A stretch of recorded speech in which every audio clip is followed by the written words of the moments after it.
hold on. Why? Oh, wait. Is that why? I'm thinking it's really not very interesting. Great. Okay. Wow, it's like a super delay. Watching. Got it. All right.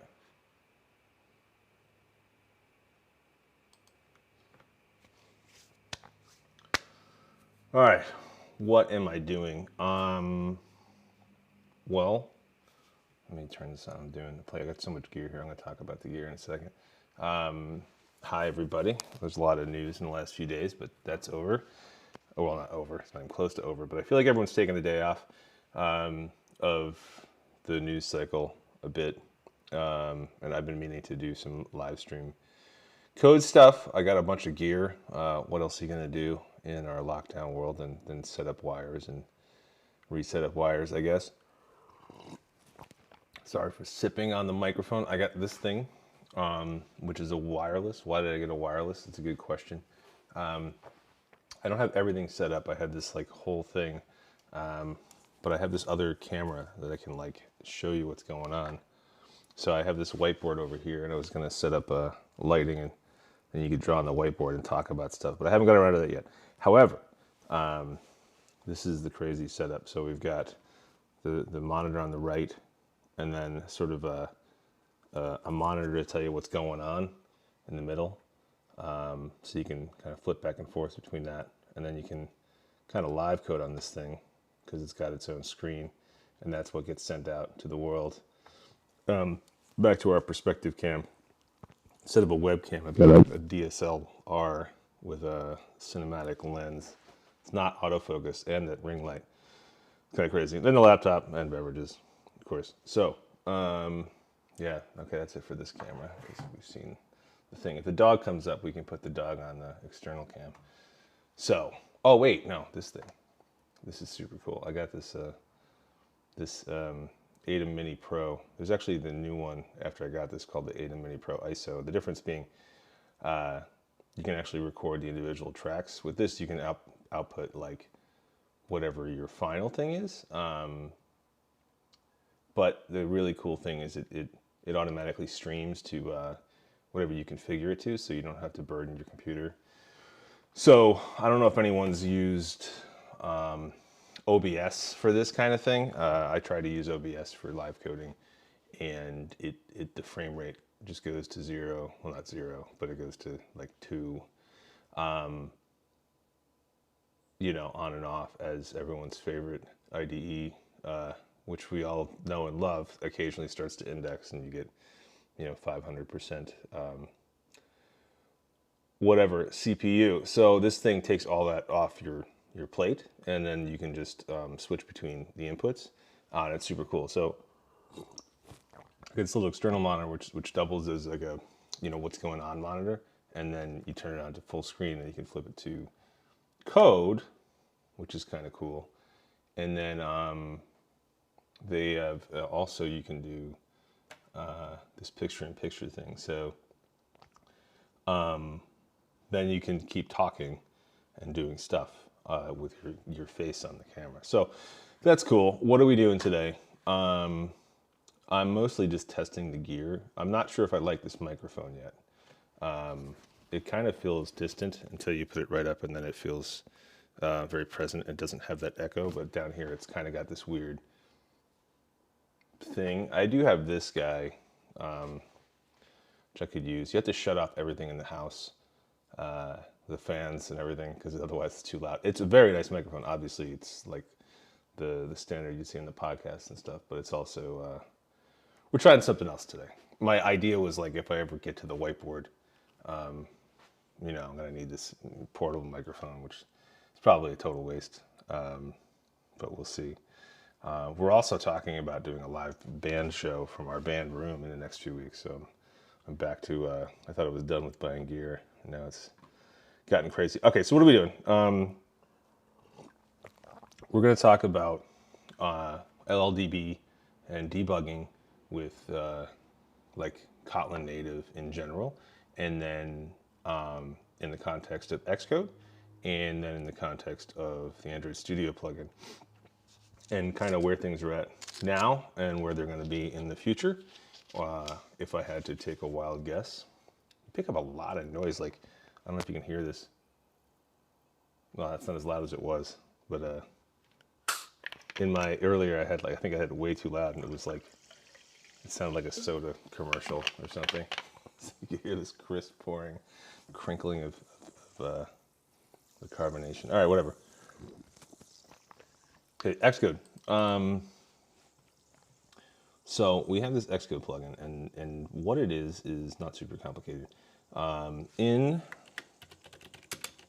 Kotlin native, the code itself, there is essentially a Python script, and if you just saw it, you probably wouldn't know what that is, but a Python script, this particular Python script, is something you can run with LLDB, and then as the debugging process spins up, you just say, hey, also use this, and it registers itself to format Kotlin objects.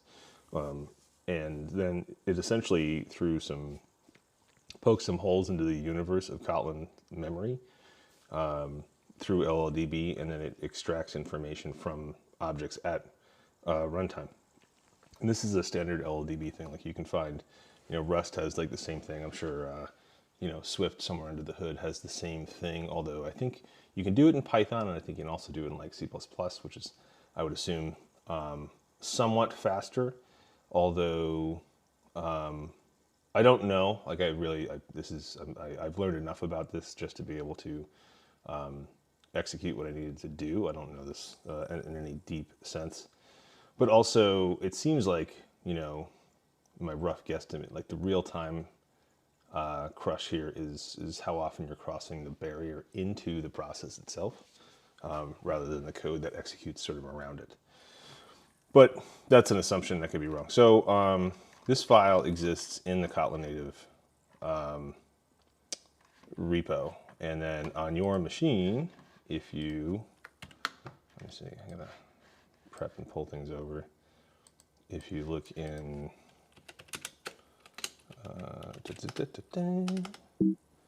Conan, why do I have, okay, that's fine. I guess that's close enough. I'll go in the latest one. So you go in here, somewhere in here,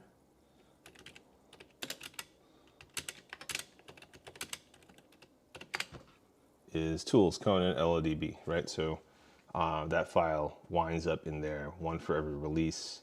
And you can use that on the command line, and I think, different tools will use it. I know Xcode, its debugger for Kotlin Native, used to use the one on the thing. I won't go into detail too much about what the Android Studio one does, but it ships with a different one. So if you want to get hacky, you have to like crack open jars. I did have that set up. I'm not going to show that today. But this file is also used by our Xcode plugin. But the file itself was built for, I guess you could say, command line usage. So its performance isn't for that. The idea is like, hey, I want to see this object, and then that script will build a summary string of that object, which includes going through all of its fields and extrapolating those out. Xcode and other visual tools, including Android Studio, Xcode, probably everything else, IntelliJ, and whatever is not from JetBrains, use the same mechanics, but they use it in a much more aggressive way. So instead of saying, I want to see this object, it runs through everything in its local variables and hits that same thing over and over again. I still don't know if there's a way to determine in the Python script in a non-hacky way whether it's getting called from the command line or from a visual editor. If anyone knows that off the top of their heads, please submit a PR or whatever to the Xcode plugin. But going back to ancient history, essentially this script wasn't built for that. And then I took it and sort of optimized it for a visual tool, but without regard for what would happen to the command line tool. So I don't know that it was a fun command line experience after that, but it was definitely like usable for Xcode. And I put a bunch of stuff in, and then so I didn't, it's not, you won't see me in the collaborators on this, but a bunch of the stuff I put into Optimize, it did wind up going back into the thing, right? This is actually almost exactly a year ago that got closed and merged in. So, yeah, like I don't know exactly what day it is this week. Okay, so I had to look up the date, please. Yeah, so that got, but then like it's some of the things that were optimized about it kind of regressed. And so we, you know, the big thing is the toString essentially showing you the summary of the object. I changed this like 27 days ago there. It can't give you a summary of the object because that crushes the performance. Like you can't use it in any reasonable sense. So it's essentially every time I go back and change stuff, I mean, there's a bunch of sort of just debugging nonsense in here. None of this is really important except any of these toStrings, right? So there's actually a couple things that were bad. The IntelliJ debuggers tend to, if you show an array, like they'll cap it. I know like AppCode used to do this, so it would show like the first 50 or 20 or whatever, and then you had to click more and it would show you the rest. Xcode does not do that. It's like you want them all, like all right, cool, and it'll just you know, if you had a million things in an array, you might as well just reboot your computer. Like it's not going to work. So with this, I kind of cap arrays. Like they don't show everything. They show you like the first 50 or something. It's not the most usable tool. And I will say this, you know, because people are like, hey, why don't you add this and that to the Xcode plugin or try to do, and somebody I talked to was like, they were re-signing Xcode and trying to make it like actually a usable Kotlin editor. Like it's not our goal.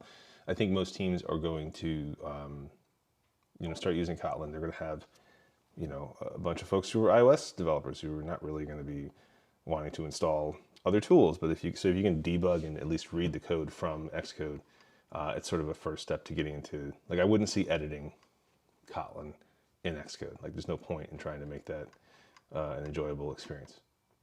To me, I don't know if somebody wants to do it, go nuts. But also Xcode like prevents you from doing very much. We're kind of at the extent of what you can do without like really hacking things. So anyway, there's another toString in here somewhere. Or maybe it was an earlier commit, I don't remember. But the point is, it doesn't try to, oh, maybe it was here. Multiple speed ups, yes, this is probably where it is. That's interesting. If you cover the thing, it actually gives a much better sound. I'm learning. All right. Why don't you just look for toString? All right.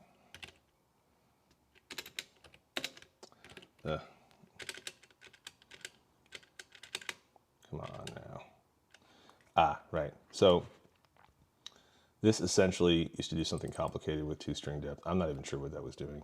And I think, I don't know. It didn't work in Xcode though, so I just did this to get around it. So at some point, we're going to have a reckoning of how does Xcode do its script, but also not blow up local command line tools. But whatever, we're going to go through this and show you kind of why, you know, you want the debugger to work. So let's see, where am I?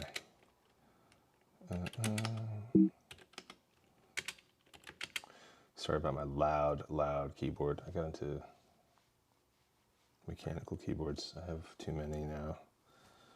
That wasn't a good use of my funds. Okay. Okay, so let's open. I also have, this machine's new. I had my last machine. The battery started to bulge. The laptop wouldn't actually sit like level on a desk it would like roll. It started to get scary. So new laptop. I'm not sure actually what's going to work because it's a new laptop. So why is it doing this? There you go. Oh, cool. I haven't even installed the Xcode plugin yet. So we get to go through every step of the experience and talk about it. It's not just new laptop, it's also, I upgraded to 12. So while we're here today, we're also going to be doing some pull requests. Good times. So one of them is about the documentation, and I think it's not entirely accurate. There's a complicated situation whereby, yeah, it's not Xcode and newer. There was Xcode 10. Xcode 10.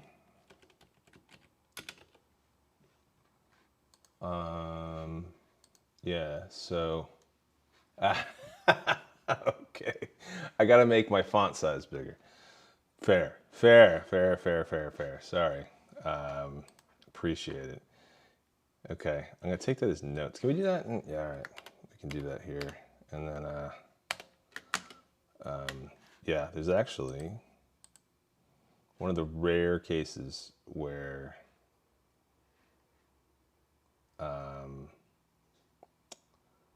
text editing, where the font, where's the, how come, why, oh, themes,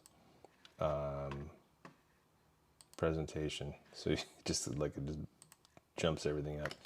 I don't like IntelliJ, and I assume Android Studio have this presentation mode, and I super hate it because it actually changes the interface, and then I don't know where anything is. So I always wind up like manually doing this.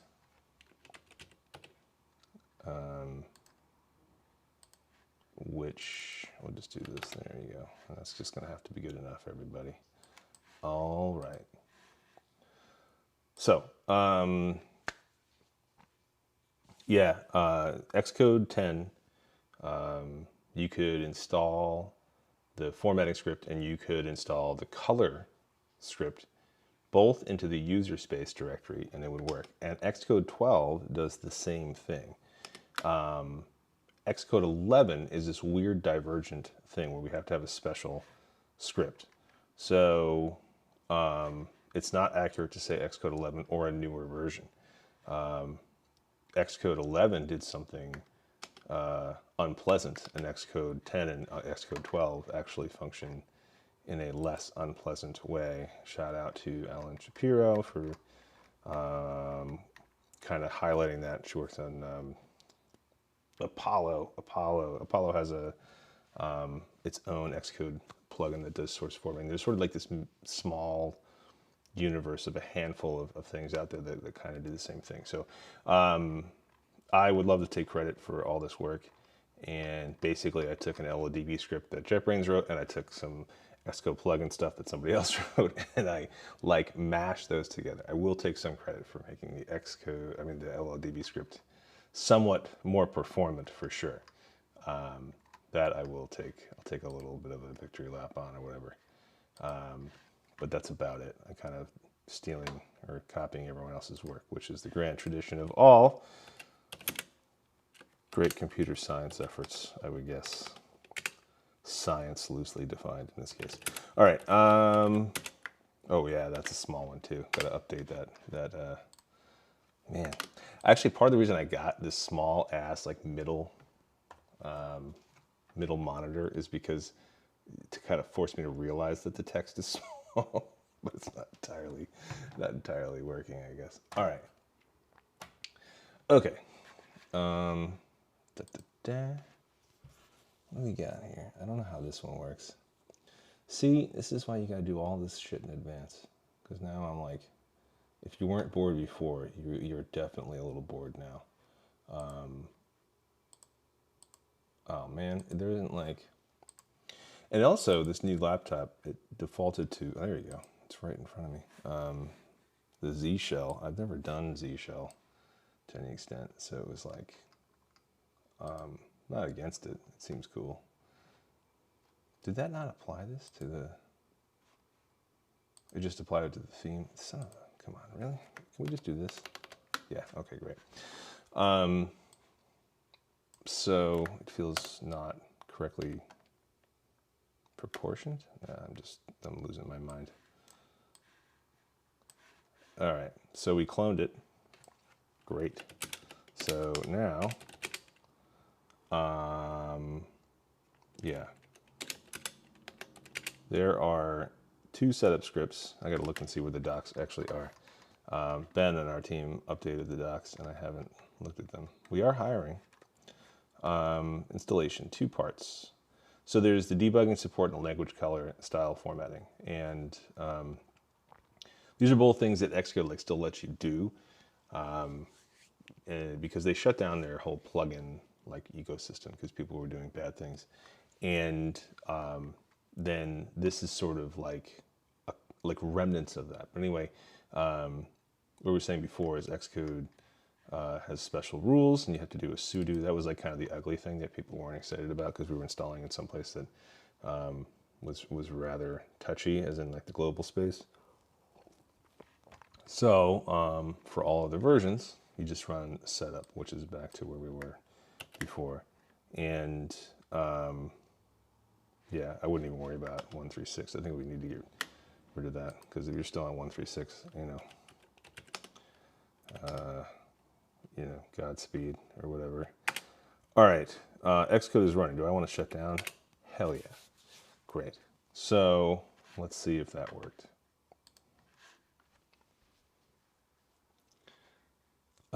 Yeah, this is telling you that I don't know who did. We didn't sign it or anything. I don't know. But if you click skip bundle, then you're gonna have to reinstall because it won't know it's there.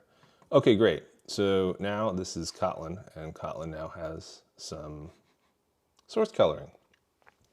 I basically copied Java's source coloring, so and added a couple of things. People occasionally do pull requests with like other Kotlin things that should be colored. But again, our goal wasn't to have this perfect Xcode experience. It was to make it at least, barely usable. There's another thing about adding source to Xcode. You have to be careful. You don't want to add it as like, Xcode now thinks of Kotlin as compiled source. If you don't add it in the right way, it'll try to either compile them, which it doesn't know how, or it'll just add them to the resources bundle, which is not what you want. So you have to be careful about that. And I would demonstrate that, but I don't remember exactly how to do it. It's already in here, so we're not going to do that today.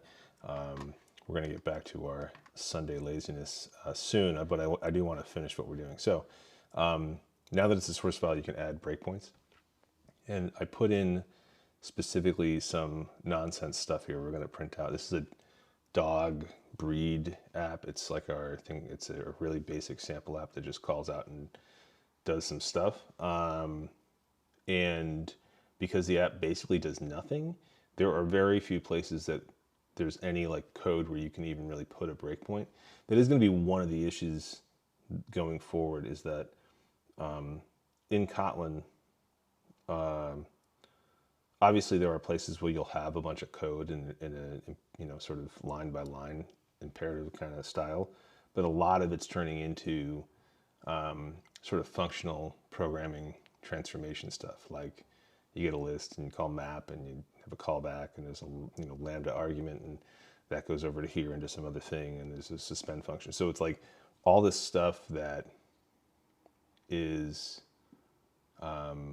difficult to like essentially just put a breakpoint in a normal spot. And then LLDB integration, like we're reliant on the Kotlin compiler to output LLDB that like other tools can interrupt with appropriately. And LLDB is sort of this open format, so it should work, but it's not always like working well. So yada yada, like if you have a bunch of lines in a row, like, back in the 80s when people would just program line by line, it works really well. If you don't have that, it's a little less useful. So sometimes if you're really trying to debug something, you have to like cheat and add some lines, such as I've done here. Anyway, it's not perfect. It does function. It's just not great. It's interesting too, because like IntelliJ now has, for the JVM, there's like improved debugger functionality for coroutines and on flows and other stuff, but it's not. It's like outside. It does tricks outside the scope of the normal like debugging. Like you wouldn't be able to do that from another debugging tool, and I don't know if they're going to do the same thing with LODB tools or not. Like I have no idea how that's going to go. So spoiler alert, Xcode might not be the ideal environment to do your Kotlin native iOS debugging from. But we're determined to make it at least, basically functional. That's kind of our goal here. I'm just talking while this thing's compiling. Obviously, the compiling takes a little while. And I picked the wrong emulator. Let's pick the worst possible one. It's not an emulator, it's a simulator. And they're very different. Some people get very upset. It does function much faster than the Android emulator. On the downside, it doesn't respect your, artificial limits to memory or anything like that. So it might just start going bananas. All right, what is going on here? There we go. I guess it doesn't matter if this is the worst possible simulator we could pick. All right, let's get this going. What are you doing? Oh. That's interesting. I wonder if today is the day when that free and open, what do you call it? Free and open data source is finally going to shut down. Why am I getting...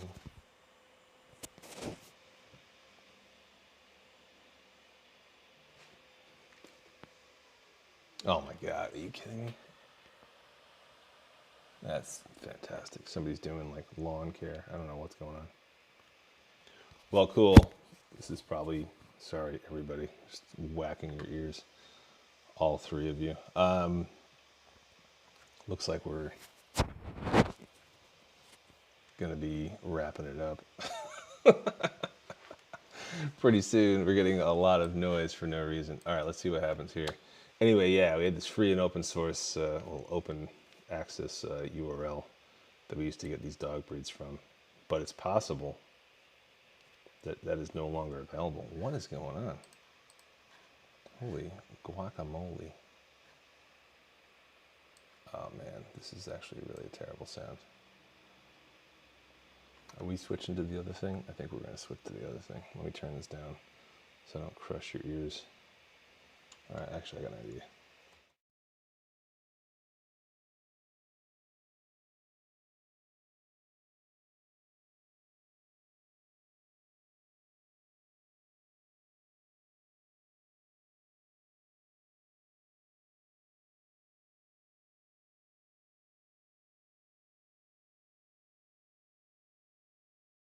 Sure is. Hello, everybody. I think that's a little better, hopefully.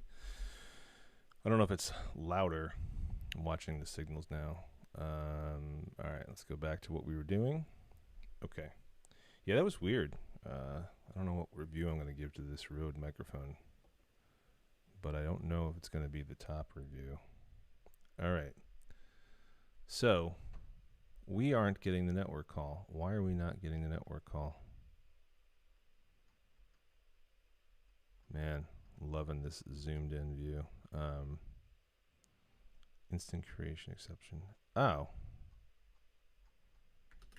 It actually, I feel like it's something else here. Oh, because I have CampKit on all these things. That's probably what's going on. So it's not actually a network error, it's a database error, which goes to show you, pay attention to how you deal with your errors. Perhaps it's not clear to you or anyone else at a later time what the error actually was. That's what was wrong. Okay. Let's see. Are people also writing? Yeah, no, this microphone's amazing. I'm having like a very asynchronous conversation with Mike. Hey, Mike. All right. So, let's get back to this. Yeah, I think overall that Rode microphone was if you got to use it on the road somewhere, pun intended or whatever. Otherwise, why would you use anything but this? Actually, earlier I had, it was a rough morning. I was like, couldn't figure out my technical issues. I spent like half an hour trying to figure out why the signal wasn't coming, and then it was the usual, like, the plug was not 100% pushed in, and that was it. Okay, so here we've got breeds in this. This is what's available locally, and I apologize that this text isn't bigger, but I don't know how to make that bigger. So there's an array, which is that? It's empty? That's crazy. Oh, I think it's because it's the first time around. Let me see. Yeah, okay. So now there should be an array with values. Yeah, so these all have values. This is actually slower. This is a lot slower than it used to be. There's still more stuff going on in the newer version of the LDB script, but at least it's like workable. So if you take a step, right? I mean, it's not great, but it doesn't crush your machine. So you can kind of see the values in there. It's a 0, it's a 3, that's the string. So you can kind of poke in there. But yeah, it is still like it's slow. And that's, there's a few extra calls. It's like, I think the slowest thing is making the calls across the memory barrier and into the process. And that's really what kind of slows it up. And the optimizations I was doing earlier on was trying to make like one call. Essentially, you call across and you evaluate something and it returns something that's evaluated, and something like that. I don't know. Maybe it's just a call in the Python, but you want to like try to evaluate and return as much information coded as you can, as opposed to what it was doing originally was making a call for each thing. So I would, instead of making a call for each thing, I would send like one piece of logic to evaluate that would return like an integer, and depending on the values, it would mean different things. That sped it up quite a bit, and I think they rolled that back, so it's making a few more calls, but it's not crazy. If you want to see like what, you know, crazy looks like, let's like open up, I'll show you in real time. So if we go to Xcode, where is this? Oh, geez, man.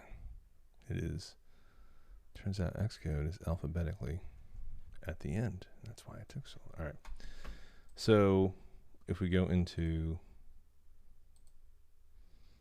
this, yeah, I have old versions. This is the, you know, bad copy paste version of how to maintain your code. To string, come on, we need both of those. So yeah, if we do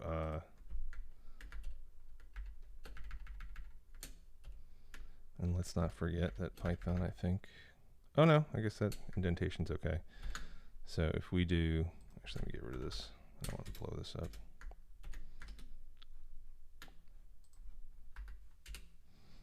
Yes, let's shut down. So it's going to overwrite what we had there before, and now I'm going to show you what doing it the way that out of the box looks like, and then we're going to install the new KMM plugin. And as of last check, it was using the same LLDB, and I'll show you why that's not cool. And I have to figure out who to talk to at JetBrains. But I think it's pretty critical that the debugging gets to a functional state. So why am I talking about debugging today? So it was last week. There's no sense of time anymore. It's all one big span of time. There was a post on the Netflix blog, tech blog, about using Kotlin native for Kotlin multi-platform for one of their apps. Not like the app that you would get, but like a studio, something that creators would get. But it's still using Kotlin multi-platform. And we got to mention for the Xcode plugin. So I was like, oh shit, I'll talk about the Xcode plugin and our trials and tribulations. So if you recall last time, again, it's small text, but this is showing now a summary of what's inside here. And if you do a step, it takes a little while for this to figure itself out. You know, you notice that's still processing. Like, all right. And if we get into here, it's also doing that same thing. It's actually not that bad compared to what I was looking at before. I think that's what we were showing before without the two string modification. So I have to go back and rethink that a bit. But it is. Oh yeah, if I'm also capping the amount of stuff in the array here, so it's only like 10. If I took that off, forget about it. It would be bananas. So it winds up being. It's actually, as I was going to show you how bad it is, it's not that bad. But there's other optimizations that are in there, so that's kind of why it's like not that bad. But I have to get back into sort of digging in a bit more, because this really should just be like, you click next and it'll just go rip right through. I mean, it's not going to be instantaneous, but it should be a lot faster than it currently is. So let's see. Kotlin mobile multi-platform plugin. All right, cool. So let's install this. I don't think it's available in the thing yet, is it? Maybe it is. Oh shit. I thought you had to download it. Perhaps you don't. Not much to say. Multi-platform. There we go. Okay, no, it's available. And it is version 1.3. I kind of I thought there was a better version available.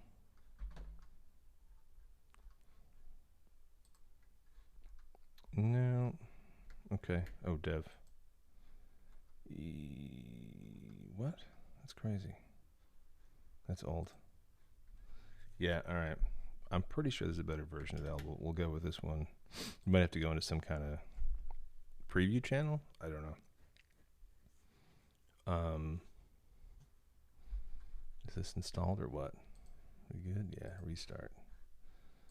So we're gonna run this thing.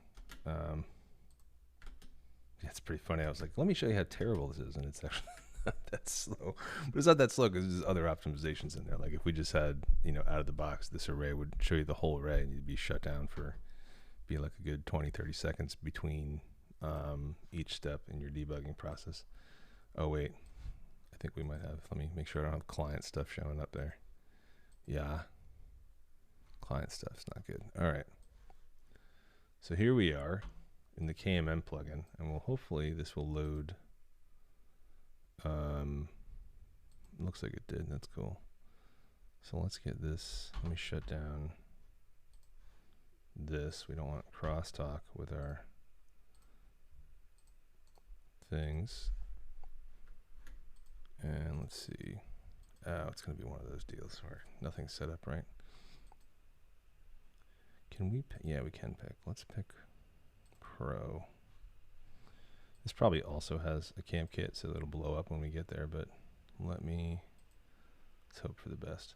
But you can see here it's also Kotlin, and you can also put breakpoints in the same place, and it's going to do roughly the same thing. But the LDB script is baked into this plugin. It's kind of the same thing we did with Xcode plugin, but AppCode and I think IntelliJ use whatever the version the Kotlin native runtime uses on disk, as I showed previously. I'm sure you were all here for the whole thing and obviously taking notes because it's the most riveting thing, and I also scheduled it with plenty of notice, as in I sent a tweet as it was already rolling. Yeah, this mic is way better. Now I'm a little displeased with my wireless mic purchase. I've always wanted to get a wireless guitar thing, but it's like pretty much known to be a waste of money. And like, what am I going to do with it? I don't know.